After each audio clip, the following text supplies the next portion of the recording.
वक्रतुण्डी महाकाय सूर्यकोटि समप्रभ निर्विघ्नं कुरु मे देव सर्वकार्येषु सर्वदा।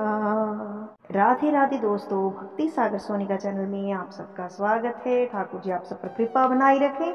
हम आपके लिए लेकर आए हैं श्रीमद् भागवत कथा सार, जिसके कि आपने पिछली वीडियो में दूसरा स्कंद जो कि समापन हो चुका था और आज तीसरा स्कंद सुनेंगे। उससे पहले थोड़े पीछे से बता दें कि पिछले स्कंद में राजा परीक्षित ने सुखदेव जी से प्रश्न किया था कि भगवान सबसे पहले किसको मिलते हैं, किसको जल्दी भगवान मिलते हैं।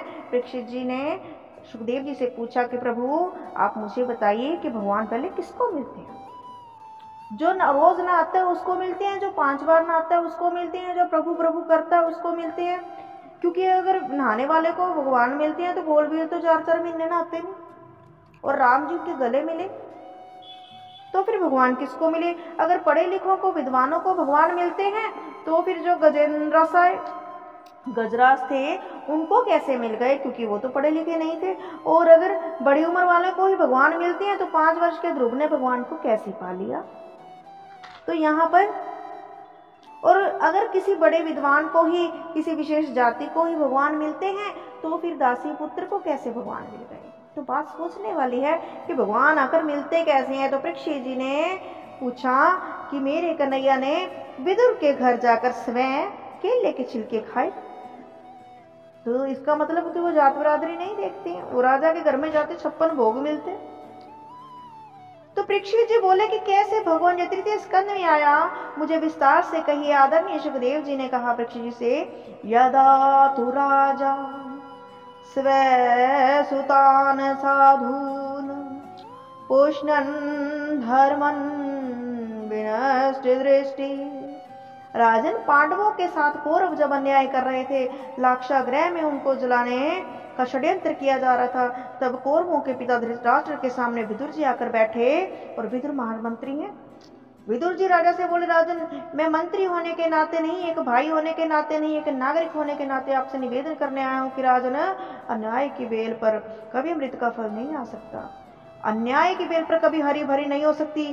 पांडवों के साथ तुम्हारे पुत्र जो न्याय कर रहे हैं उसे रोको, वरना बहुत बुरा होगा, विनाश होगा। पांडव कमजोर नहीं है, केवल तुम्हारा आदर करते हैं, इसीलिए कुछ नहीं बोलते। शास्त्र कहते हैं कि नगर को नष्ट करने से, यदि पूरा देश सुरक्षित रहता है तो उस नगर को नष्ट कर देना चाहिए। एक गांव को नष्ट करने से अगर पूरा प्रांत सुरक्षित रहता है तो गांव को नष्ट कर देना चाहिए। एक घर को नष्ट कर देने से अगर पूरा महानगर यदि सुरक्षित होता है तो उस घर को नष्ट कर देना चाहिए। खानदान में अगर एक व्यक्ति को त्यागने से पूरा खानदान बचता हो तो उस व्यक्ति को छोड़ देना चाहिए। आपके घर में दुर्योधन कलंक पैदा हुआ है, ये आपके परिवार को विनाश के कगार पर ले जाएगा। आपके साले जी शकुनी जी ने आपकी बुद्धि को विकृत बना दिया। बाहर की आंखें तो आपके जन्म से ही नहीं थी राजन, अंदर की आंखों को शकुनी ने बर्बाद कर दिया है। दुर्योधन की बात मत मानो, पांडवों को लाक्षागृह में जलने के से बचा लो, उनके साथ हो रहे अन्याय को रोको। ये बातें विदुर जी ने धृतराष्ट्र से कही थी। और दुर्योधन ने महल में प्रवेश किया। क्यों दासी पुत्र, मेरी कृपा से तुम्हें मंत्री पद पर मिला और मेरे ही विरुद्ध मेरे पिता को भड़काते हो। निकल जाओ यहाँ से। आज के बाद यदि महल में प्रवेश किया तो अच्छा नहीं होगा। महात्मा विदुर ने कहा, बेटा तुम्हें कष्ट देने का मेरा कोई भाव नहीं, मेरा ऐसा कोई मंतव्य नहीं है। तुम्हें बुरा लगा हो इससे मुझे खेद है। विदुर जी ने अपने मंत्री पद को त्याग दिया। परमात्मा के चरणों में अनन्य श्रद्धा है। अपनी पत्नी को लेकर विदुर जी वन में चले गए।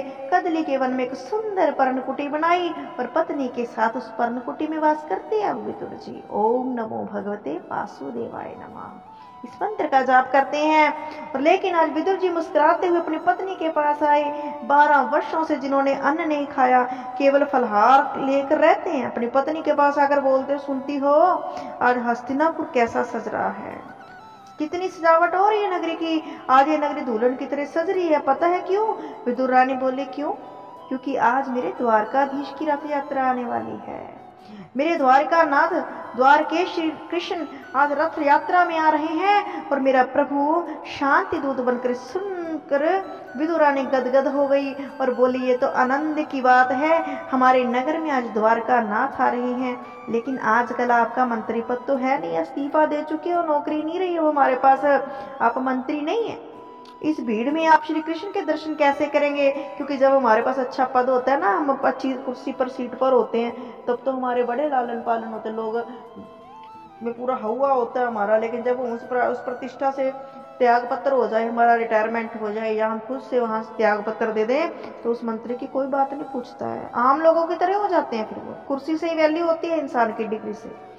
इस भीड़ में हम लोग कैसे देख पाएंगे द्वारकाधीश को, हमारे कन्हैया को? महात्मा विदुर गदगद होकर बोले, देवी मन को छोटा क्यों करती हो? कृष्ण को हम नहीं देख पाए तो क्या हुआ, वो तो हमें देख ही लेंगे, और एक नजर भी उनकी हमारे ऊपर पड़ गई तो हम समझेंगे हमारा जीवन धन्य हो गया। दुर्योधन ने श्री कृष्ण के आगमन की खुशी में कपटपूर्ण मैत्री का परिचय देने की बड़ी सजावट करवाई, जगह जगह तोरण द्वार सजाए गए। ऐसी होता है जब कोई बड़ा आदमी आता है ना, तो छोटे मोटे लोग बड़ी सजावट करवाते हैं कि हमने आपकी खुशी में ये किया वो किया।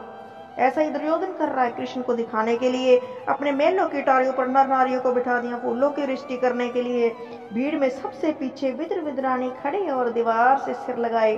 प्रभु ने बरसने वाले फूलों को नहीं देखा, हजारों लोग आरती कर रहे हैं, उनको नहीं देखा। भगवान तो अपने रथ में बैठे चारों ओर नजर डालकर देख रहे हैं, और जैसे ही विदुर जी के ऊपर भगवान की नजर गई, ऐसा सुंदर स्वरूप भक्त और भगवान दोनों की आंखें मिल गई। विद्र का तो मन रूपी मयूर नाचने लगा, क्या हाँ मेरे गोविंद से नजर मिली, मेरे गोविंद की मुझ पर नजर पड़ी। हृदय रूपी समुद्र में आनंद रूपी हिलोरे उठने लगी।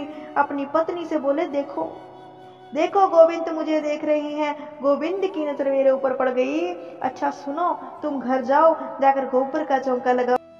सजा तो घर को गुलशन सा, मेरे सरकार आए हैं। कदली के खंभ सजाओ, सुंदर चटाई बछाना, मैं जरा देख कर आता हूँ पांडवों के भाग्य का क्या फैसला होता है। भगवान ने विदुर को देखा और देखते देखते इशारा कर दिया, तुम्हारे घर जरूर आऊंगा। ऐसा मानो प्रभु ने इशारा किया। दुर्योधन देख रहा है, हम तो इनका स्वागत कर रहे हैं, ये पता नहीं किसको देख रहे हैं। एक बहुत बड़ा मंच बना है, मंच पर सैकड़ों सिंहासन लगे हैं सोने के, और इन सिंहासनों में एक सुंदर मणिमय सिंहासन है। इस सिंहासन पर मेरे द्वारकाधीश विराजित हो गए। विदुर जी का अपमान हो चुका है, इसलिए विदुर जी को ऊपर सभा में जाने की अनुमति नहीं है। सारी प्रजा के साथ नीचे विदुर जी बैठे हैं। दुर्योधन ने मेरे गोविंद का स्वागत किया। आओ कृष्णा, आपके पदार्पण से हम कृतार्थ हुए, हम धन्य हुए, आप आए, ये मेरा बहुत बड़ा भाग्य है। लेकिन आगमन किस कारण से हुआ हम जान नहीं पाए। भगवान ने दुर्योधन से कहा, मैंने तुम्हें दुर्योधन नहीं कहा, क्योंकि तुम तो सुयोधन हो। एक बात मैं तुमसे पूछना चाहता हूँ, पांडव तुम्हारे भाई है ना? बोला हाँ जी।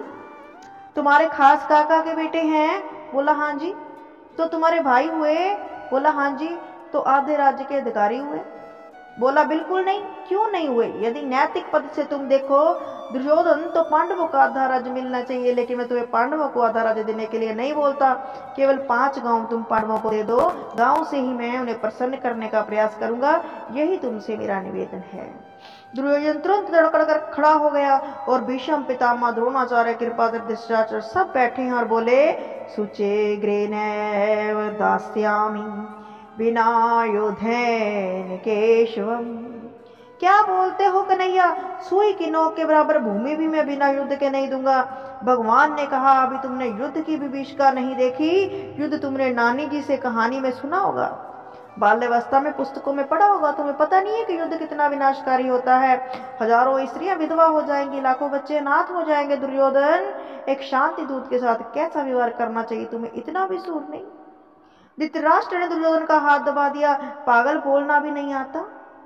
दुर्योधन ने तुरंत हाथ जोड़कर कहा, क्षमा करना कन्हैया, बचपन से ही उदंड रहा हूं, ना पता नहीं मुंह से क्या बोल जाता हूं, बाद में पश्चाताप होता है। खैर जाने दीजिए, ये राजनीति राजपाट की बातें बाद में होती रहेंगी। अंदर पधारिए। मेरी माता गंधारी ने 56 प्रकार के भोजन हाथ से बनाए आपके लिए। मेरे गोविंद ने मुस्कुरा कर कहा, देखो दुर्योधन, भोजन केवल 2 परिस्थितियों में किया जाता है, या तो भोजन कराने वाले के मन में श्रद्धा हो, या भोजन करने वाला भूख से पीड़ित हो। तुम्हारे मन में श्रद्धा नहीं और मेरे पेट में भूख नहीं, इसलिए भोजन करने का तो प्रश्न ही नहीं उठता। आज मैं भोजन कर ही नहीं सकता। क्यों? क्योंकि आज तो श्रीमान विदुर जी के घर मेरा निमंत्रण है। उसी सभा में विदुर जी बैठे थे। सोचा मैंने कब निमंत्रण दिया, कब निमंत्रण दिया मैंने, ये ठाकुर ने मुझे किस विधवा में डाला।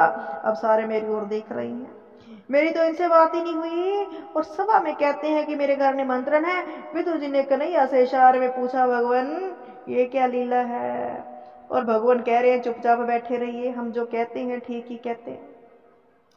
विदुर जी तो सभा छोड़कर ही चले गए। सोचा क्या भरोसा कन्हैया का, सीधा मेरे घर आ गए तो कुछ व्यवस्था तो होनी चाहिए।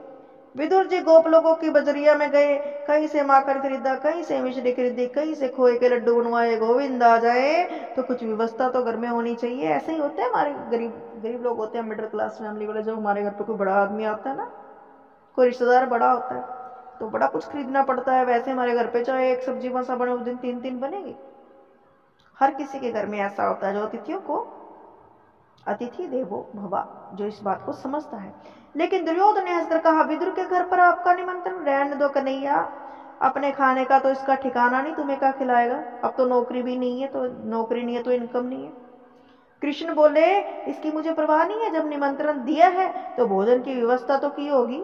ये तो बुलाने वाले पर डिपेंड है ना, उसको पता है। घर बड़ा हो या छोटा, अगर उसने बुलाया है तो भले जलपान करा के ही भेजेगा तो सही, कुछ तो सोचकर अगले ने न्योता दिया ही होगा ना कि मेरे घर आना। दुर्योधन ने कहा, लेकिन कन्हैया आप द्वारका से सीधे मेरे घर आए, विदुर जी तो आप मिले ही नहीं, फिर विदुर जी ने आपको भोजन का निमंत्रण कब दे दिया? भगवान बोले, द्वारका में उनका पत्र गया था, हस्तिनापुर आओ तो पहला भोजन मेरे घर पर ही करना। दुर्योधन बोला, मैं भी देखूं विदुर आपका क्या स्वागत करता है, आपको क्या खिलाता है। भगवान बोले, इसकी परवाह मुझे नहीं है। और मेरे गोपाल चल दिए। एक बात ध्यान दें, जैसे लोग मंदिर में जूते उतार कर जाते हैं, वैसे ही भगवान जब भक्त के घर जाते, मेरे घर आई वे श्यामा, मेरा मेहमान बने के, सबनू मैं दसती फिरा, शाम दिलांदा जानिए। जाते हैं, चरण पादुका उतार कर जाते हैं, नंगे पांव जाते हैं। भगवान की दृष्टि में भक्त का घर भी मंदिर के समान है। मेरे प्रभु नंगे पैर चले विदुर जी के घर। विदुर जी तो बेचारे बाजार में हैं। विदुरानी स्नान कर रही है। प्रभु द्वार पर जाकर जोर से संकल्प खटखटाते हैं, खोलो। विदुरानी ने सुना, वह स्नान कर रही थी, स्नान में तन्मय थी, और जैसे ही सुना ये तो मेरे कन्हैया की आवाज है, तो गोविंद की आवाज है। वह स्नान करती ही दौड़ पड़ी और वस्त्र बदलना भूल गई। ये भावना है उनकी। गीले वस्त्रों में आकर द्वार खोला, आओ ना केशव, आओ ना लाला, पधारो कन्हैया मेरे द्वारकाधीश, आइए आइए आइए। गोविंद ने देखा ये तो मेरे आगमन की खुशी में पागल हो गई। प्रभु ने तुरंत अपना दुपट्टा फेंक दिया अंदर। विदुरानी ने गोविंद की उस चदरिया को ओढ़ लिया और बोली, पधारो ना केशव। प्रभु जैसे ही उनकी दिव्य पर्णकुटी में पधारे, विदुरानी सोचती है, कहाँ बिठाऊं, क्या खिलाऊं, क्या पिलाऊं, क्या बिठाऊं। लकड़ी का पाटा लेकर आई, आप यहाँ विराजिए, जगह शुद्ध नहीं, आप यहाँ विराजिए। पूरे आंगन में मेरे गोविंद को नचा दिया। फिर एक कोने में पाटे को उल्टा बिछा दिया। गोविंद ने देखा नहीं उल्टा है सीधा है, तुरंत बैठ गए, क्योंकि श्रद्धा बहुत है। अपने पेट पर हाथ फिराकर बोले, काकी जी बड़ी जोर से भूख लगी है, कुछ खाने को मिलेगा? विदुरानी बोली, आपका भूख लगी है काका, आ रहे होंगे, कुछ लेकर आ रहे होंगे, मार्केट गए हैं आपके लिए, तब तक आप फल पाइए। और कदली के वन में डाली भरकर केले ले आई। मेरे गोविंद को भूख लगी है, कन्हैया भूखा है, प्रेम में पागल हो गई। दिव्य भाव में जागृत हो गए। कन्हैया के सामने पत्थर बिछाई, कदली के छिलके उतार उतार कर पत्थर में धरती जावे और फल को दूर फेंकती जावे। उसे इतनी होश नहीं रही कि वो क्या कर रही है। भगवान बड़े प्रेम से छिलका खा रही है। एक छिलका खाया, 2 छिलके खाए, 10 छिलके खाए। प्रेम में आकर प्रभु तकरीबन 35-40 छिलके खा गए। बोलते हैं काकी जो बहुत मीठा है, ये तो बहुत मीठा है, ये तो बहुत मीठा। काके का ध्यान नहीं है। विद्राणी बोली लाला आपको मीठा लगा तो जरूर मीठा होगा, वैसे मैं अपने हाथ से जल देती हूँ, इन वृक्षों में फल मीठे लगे। गोविंद को सुनकर विद्राणी को आनंद मिला। इतने में विदुर जी आ गए। विदुर जी के हाथ में कमंडलू में दूध है, कटोरी में माखन मिश्री है, और भी कई प्रकार के पकवान पूरे थैले भर भर के लाए हैं। और आकर जोर से बोले सुनती हो, जल्दी द्वार खोलो। विद्राणी दौड़ी दौड़ी गई, द्वार खोलकर बोली काहे हल्ला मचाते हो। विदुर जी बोले क्या बताऊं देवी, तुम्हें आज कौरवों की भरी सभा में मेरे गोविंद ने मेरा कितना आदर किया, मैं तुम्हें शब्दों में नहीं बता सकता। दुर्योधन दुशासन कर्ण विकर्ण समस्त लोगों के सामने मेरे गोविंद ने कहा आज मेरे विदुर काका के घर हमारा निमंत्रण है। मैं तो इतने संकोच में पड़ गया देवी, सभा छोड़कर बाजार गया और माखन मिश्री दूध खोया सब कुछ लेकर आया हूं मेरे लाला के लिए। सुनो गोबर का चौका लगाओ, चटाई बिछाओ, पत्तल लगाओ, मैं द्वार पर खड़ा हूँ कृष्ण का स्वागत करने। मेरा कन्हैया झूठ कभी नहीं बोलता, आज वो विदुर के घर मेरा निमंत्रण है तो वो जरूर आएगा। मैं द्वार पर स्वागत करूंगा, तुम अंदर सब व्यवस्था करो।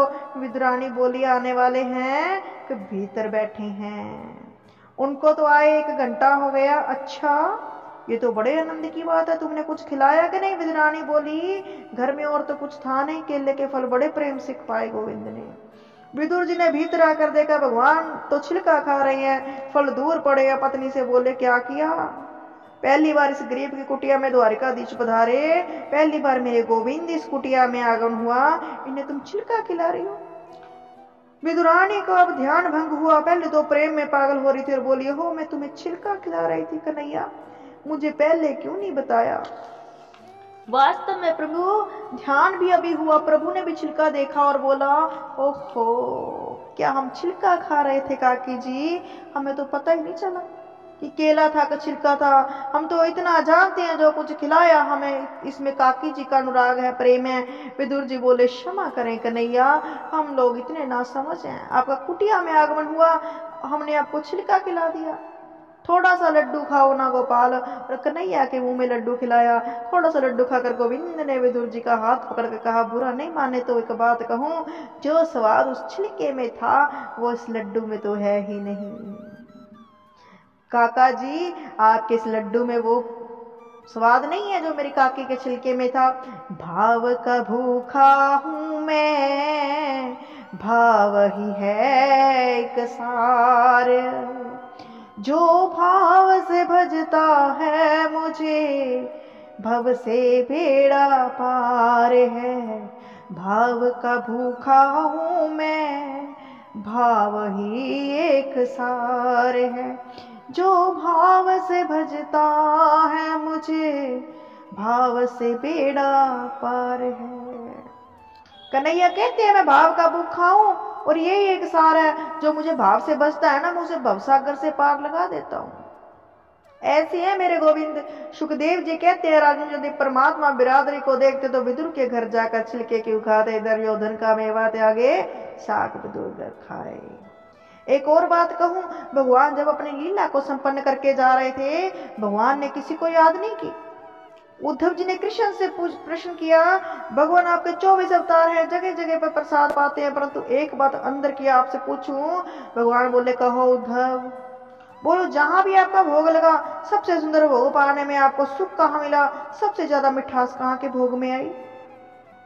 मेरे गोविंद के नेत्र सुदल हो गए। उद्धव से बोले उद्धव जी सबसे ज्यादा भोजन में स्वाद मुझे केवल 2 जगह आया, एक तो शबरी के घर बेर खाकर, दूसरे विद्राणी के घर केले के छिलके खाकर।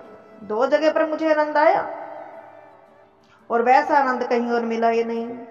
कहने का भाव बड़ा स्पष्ट है कि परमात्मा भाव के भूखे हैं। और प्रभु ने उद्धव को कहा आज मुझे मेरे विदुर की बहुत याद आ रही है, तुम जा रहे हो जहां कहीं भी तुमसे मेरा विदुर मिले उसे मेरे समाचार अवश्य कहना। मेरे मन की भावना है कि आज उद्धव जी महाराज भगवान से आज्ञापित होकर गए। उद्धव जी को मार्ग में सरस्वती के किनारे विदुर जी से मिलना हो गया। एक है ज्ञानी भक्त, दूसरा है नितिज्ञ भक्त, दोनों का मिलन हुआ। यहीं से भागवत से में आरंभ होता है विदुर और उद्धव का संवाद। तो यहां पर विदुर और उद्धव के संवाद आरंभ होगा, तो हम भी आपको विदुर और उद्धव का संवाद है वो नेक्स्ट वीडियो में सुनाएंगे। आज की कथा इतनी ही। उम्मीद है कि आपको आज की कथा अच्छी लगी होगी, और यदि आपको ये भक्त और भगवान का मिलन अच्छा लगा हो, तो ठाकुर जी के साथ आपका प्रेम हो, तो कमेंट बॉक्स में जय श्री कृष्णा, जय श्री राधे जरूर लिखना। धन्यवाद।